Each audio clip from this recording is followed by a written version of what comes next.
Halo, selamat datang. Pernah kepikiran gak sih soal kata mustahil?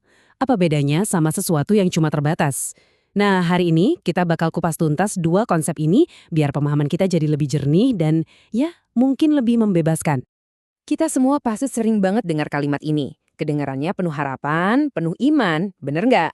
Tapi gimana kalau ternyata di balik kalimat yang indah ini ada semacam jebakan logika yang sering kali nggak kita sadari? Yuk kita bedah bareng-bareng. Ya, emang sih ungkapan ini tuh jadi pegangan buat banyak orang.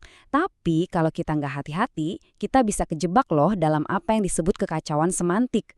Maksudnya apa? Oke, kita lihat lebih dekat. Kalimat ini sering banget kita dengarkan. Tapi coba deh kita mikir bentar dan bertanya, apakah kata mustahil di sini pemakaiannya udah bener-bener pas? Oke, mari kita selami lebih dalam lagi. Biar clear ya, ini bukan soal meragukan keyakinan, sama sekali bukan. Tapi ini soal pilihan katanya. Mari kita lihat jebakan dari kata mustahil itu sendiri. Nah, ini nih yang seru.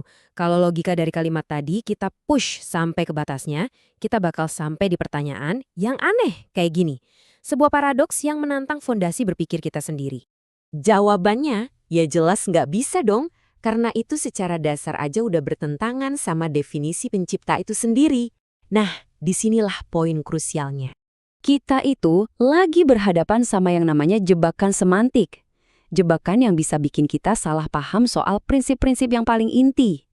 Ini bukan lagi cuma main-main kata, tapi ini soal kejernihan kita dalam berpikir.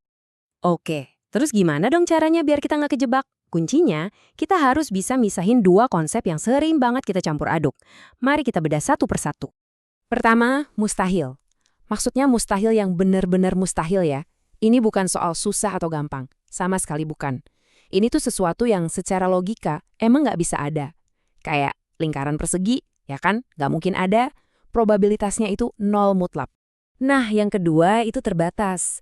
Ini beda lagi. Ini tuh soal batasan yang berlaku buat kita sebagai ciptaan, tapi belum tentu berlaku buat sang pencipta. Jadi ini lebih ke soal pagar pembatas, bukan soal kontradiksi logika. Nah, jadi kelihatan kan bedanya? Yang satu, mustahil. Itu udah mentok, jalan buntu logikanya. Satunya lagi, terbatas. Itu cuma sebuah rintangan yang mungkin aja bisa diatasi, atau hanya berlaku dalam konteks kita aja. Ini nih yang bikin jadi jelas banget. Coba deh pikirin soal terbang. Dulu kan orang mikir manusia terbang itu mustahil. Tapi ternyata itu cuma keterbatasan teknologi kita aja waktu itu. Begitu teknologinya ada, kita baru sadar, oh ternyata dari dulu itu bukan mustahil, cuma kitanya aja yang terbatas. Oke, jadi kalau gitu gimana dong cara ngomonginnya yang lebih pas? Ternyata ada beberapa alternatif yang lebih akurat.